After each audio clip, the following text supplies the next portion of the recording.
Cruzeiro voltou a vencer no Campeonato Mineiro, com um gol nos acréscimos contra a Caldense. E um personagem bem curioso, um locutor, que tem história nos dois times. Presta atenção na euforia do técnico do Cruzeiro. Também não era para menos, né, Paulo Pessolano? O gol da virada sobre a Caldense saiu a 2 minutos do fim do jogo. Edu! Gol! Foi uma vitória emocionante do Cruzeiro e cheia de curiosidades. Por exemplo, você conhece algum lugar em que o locutor do estádio é um ex-jogador? Aqui em Poços de Caldas, tem. O estádio Ronaldão é uma espécie de segunda casa para o ocupante dessa cabine. O porta-voz da torcida. Com vocês, Paulo Roberto. E mais uma vez a gente reforça a pedido da Polícia Militar para que o torcedor não se aproxime do alambrado. Acho que a locução é mais fácil. Jogar não é para todos, não. Ele foi lateral esquerdo do Cruzeiro na década de 70. Nos anos 80, defendeu a Caldense e quando encerrou a carreira, decidiu morar em Poços de Caldas. Fica uma coisa bem dividida aí, mas a paixão é sempre a primeira, né? E começou aonde? No Cruzeiro, onde eu fui profissional, mas a Caldense tem seu cantinho também privilegiado no meu coração. Curioso. Um jogador com uma história parecida fez o primeiro gol do jogo. Para bater dali a bola desviada. Gol! O atacante João Diogo saiu da base do Cruzeiro para dar alegria para a torcida da Caldense. A veterana terminou o primeiro tempo vencendo por 1-0. Dois caras decisivos no jogo entraram no segundo tempo, Edu e Rafael Santos. O Pedro Castro teve essa chance. Num bolão do Rafael Santos, que cruzamento, hein? O Rafael Santos acertou o travessão. Tem que perguntar para ele se quis cruzar ou se quis chutar essa. Do lado em que ele atacou, saiu o gol de empate do Cruzeiro nessa cobrança de falta do Giovani. Tentou bater no canto. Gol! Minutos depois, o Giovani e o Paulo Vitor se estranharam e foram expulsos. Isso já nos acréscimos. O Cruzeiro pressionou e conseguiu a virada com o oportunismo do Edu. O gol do atacante garantiu a terceira vitória celeste no estadual. Foi mais um jogo inesquecível na vida do ex-jogador que virou locutor. Uma partida que trouxe mais dúvidas para o técnico do Cruzeiro. Sempre na cabeça do treinador e tudo, tenés um... Sempre na cabeça do treinador tem um time mais titular. Eu ainda não tenho. É seguir testando os jogadores para decidir os 11. Para depois ir resolvendo quem são os 11 titulares. De uma coisa, o Paulo Pessolano tem certeza. Ele está formando um time batalhador, que foi premiado em Poços por lutar até o fim. A vitória de quem buscou, né? Não foi fácil, o primeiro tempo principalmente, mas o Cruzeiro conquistou essa vitória importante em Poços de Caldas, venceu a Caldense pelo placar de 2-1. O João Diogo foi quem abriu o placar e aí o Giovani Piccolomo fez o gol para empatar e este gol do Edu já nos acréscimos virando para 2-1, aquela confusãozinha básica no final, né? O Giovani e o Paulo Vitor expulsos, Giovani mais um desfalque do Pesolano para a sequência do Campeonato Mineiro, jogo na próxima quarta-feira. Já a gente vai trazer o Josias Pereira para falar sobre essa sequência, mas antes vamos ouvir, né? O técnico cruzeirense, o Pesolano, destacou a virada conquistada em Poços de Caldas e revelou que na cabeça dele já tem um time titular, ainda está fazendo os testes para confirmar isso. Sim, sempre na cabeça do treinador e tudo, tenés um time mais titular, mas eu ainda 11 não tenho. Eu tenho capaz que 20 titulares, mas tenho que ver bem, mas temos um time na base, na cabeça, estamos olhando ele, estamos vendo quem pode jogar em que posição, assim que vamos a ver quando temos a oportunidade de já ver eles, né? Eu quero já fechar o Mineiro com um time mais perto ao 11 titular, mas nós estamos começando a trabalhar, não porque, não sei, o jogo passado perdimos e falamos isso, hoje ganhamos, falamos isso, não. Nós estamos vendo jogadores, hoje viram que colocamos de novo a Giovani de lateral direito, a Daniel, titular Adriano, eu quis colocar de volante para ver, depois trocou com Marco Antônio, eu estou vendo, quero ver todos los jugadores donde pueden jugar. Mateo Silva de zagueiro por izquierda, a ver si también puede hacerlo. Entonces estamos siempre viendo más allá de resultado, ¿no? Hoy, para mí como entrenador, el resultado siempre es importante, siempre se hago ganar, mas hoy lo más importante es el funcionamiento, y yo gosté mucho del funcionamiento del segundo tiempo. Y lo que falamos eso, no responder, sino ser el protagonista del primer tiempo. Lo que hicimos en el segundo tiempo teníamos que haber salido a hacerlo desde el primer tiempo. Así que eso es lo que fica para nosotros, y nada, seguir trabajando y seguir movimentando time, seguir probando jugadores y dar la oportunidad a todos para después ir resolvendo quiénes son los 11 titulares. E o técnico Pesolano também comentou sobre os atacantes de velocidade, porque com Vitor Leque no DM, Vagninho suspenso, o time teve ainda menos opções neste fim de semana. Ele respondeu se o elenco precisa de mais atletas para esta função. Não, estamos vendo, eu já vi a Bidu fazendo isso em outro time, né? Eu acho que ele pode fazer, de punta, bem aberto, por esquerda, tem canhoto, tem um bom cruzamento de bola. Y con Rafael también pegamos pierna cañota, entonces abrimos más el campo y más profundidad, eso es verdad. Mas estamos probando que más dentro del plantel que tenemos, quién lo puede hacer.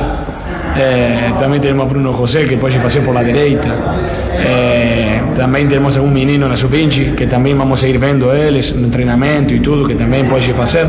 Así que ainda es apresurado a ver si tiene que llegar algún otro jugador, mas estamos viendo bien, estamos viendo todos los jugadores, quién lo puede hacer, y después vamos a sacar nuestras propias conclusiones y ver si se necesita o no algún jugador más.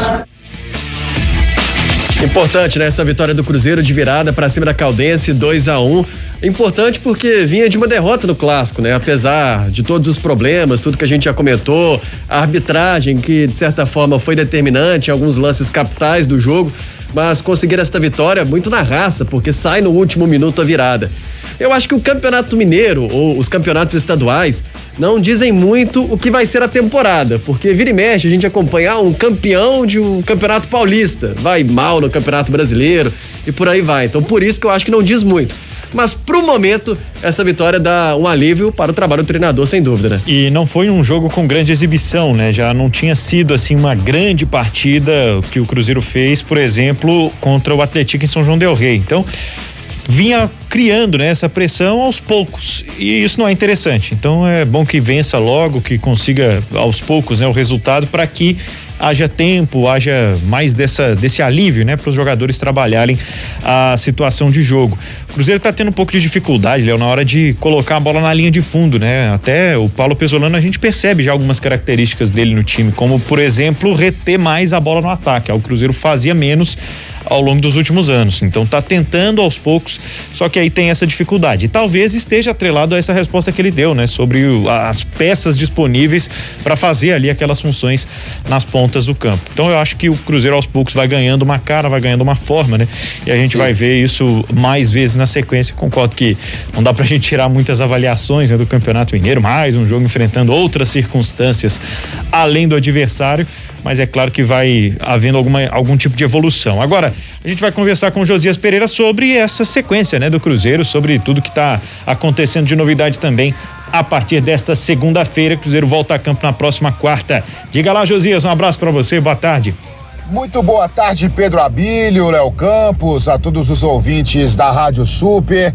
A gente traz as informações do Cruzeiro, a equipe celeste que inicia mais uma semana de preparação, agora buscando o compromisso diante da equipe do Democrata de Governador Valadares. Lá no Mineirão já tem uma boa notícia, que é o retorno do lateral direito e também volante Rômulo, ele que se recuperou da Covid-19 e já está totalmente liberado para os treinamentos na Toca da Raposa 2. O Cruzeiro, que para essa partida contra o Democrata tem inclusive uma novidade para a torcida, que é a parceria com o Laboratório Integral. A torcida, que é o sócio torcedor do Cruzeiro, vai poder fazer o teste de Covid por R$55. Já é um preço bem mais em conta do que a gente tem visto aí no mercado, né? 120 mais o ingresso, é um preço bem salgado para o torcedor que quer acompanhar as partidas do do Campeonato Mineiro. A gente falava na manchete ainda sobre a situação do zagueiro Oliveira, que será apresentado no Cruzeiro de forma oficial nesta segunda-feira, com uma coletiva à imprensa. Ele que chega emprestado pelo Atlético Goianiense, jogador importante nesta característica defensiva do Cruzeiro. Ele que também já atuou como volante, pode ser aquele cara que o Pessolano busca para fazer aquela transição também entre a defesa, o meio-campo, né, e o ataque, consequentemente, do Cruzeiro. Ele que busca jogadores defensivos que saibam atuar até de forma mais adiantada. A gente falava sobre o atacante que pode deixar o Cruzeiro, é o Marcelo Moreno, né? Inclusive o nosso próprio Piquitito já trouxe a informação na semana passada que Marcelo Moreno não conseguiu aí chegar a um acordo com a diretoria atual do Cruzeiro, a SAF. Por isso, ele dá adeus ao Clube Celeste. Essa que foi a terceira passagem dele pela Raposa. Agora vai fechar aí, muito possivelmente, com o Cerro Porteño nesta segunda-feira e até, quem sabe, na terça já ser anunciado pelo clube paraguaio. Outra informação do Cruzeiro, referente ao zagueiro Fabrício Bruno, que hoje atua pelo Red Bull Bragantino. Fabrício Bruno, que tem, de acordo com o Cruzeiro, ainda 20% de seu passe ligado à Raposa. Com isso, o Flamengo está de olho no jogador do Red Bull Bragantino e pode contratar esse jogador por 2,5 milhões de euros. Com isso, o Cruzeiro iria faturar aí cerca de 3 milhões de reais nessa negociação por 20% dos direitos e poderia ainda embolsar uma graninha pelo mecanismo de solidariedade da FIFA, já que o jogador foi revelado na Toca da Raposa.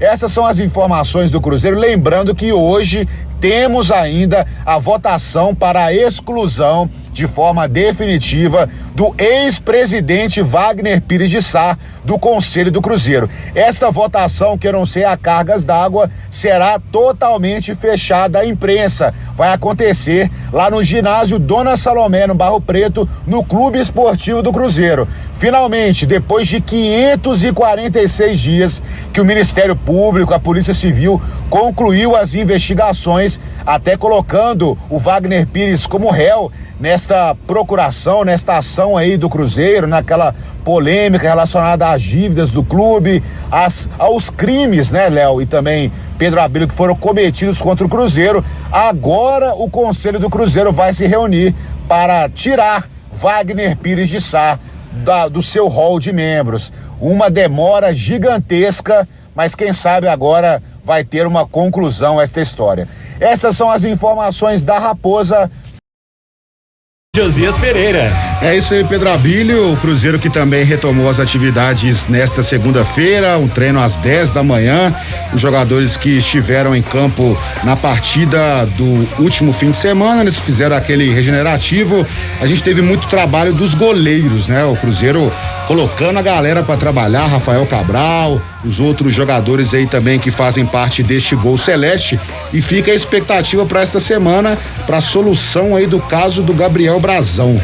Os documentos, ao que tudo indica, já chegaram à Toca da Raposa. Falta o Cruzeiro anunciar aquela velha novela do Brazão, que tá treinando na Toca, mas ainda não teve aquele aval oficial da Inter de Milão para o empréstimo dele aqui no Cruzeiro. Inclusive, ele esteve nos treinos da seleção brasileira e até a assessoria do Cruzeiro falou assim, ó, não diga que ele tá aqui não, ele tá aqui, mas não fala que foi a gente não, tá? É uma coisa engraçada nesses dias de Brazão com a seleção brasileira. E nós tivemos a volta do Rômulo, recuperado de Covid, e o Cruzeiro aí não vai poder contar com Giovani para esta partida contra o Democrata, jogador que está suspenso. São as informações do Cruzeiro, aguardando para que finalmente aconteça a situação do nosso grande Wagner Pires de Sá, persona totalmente não grata no Cruzeiro. Como eu disse aí também no noticiário, não sei como vai ser fechada a imprensa, vai ser uma reunião ali secreta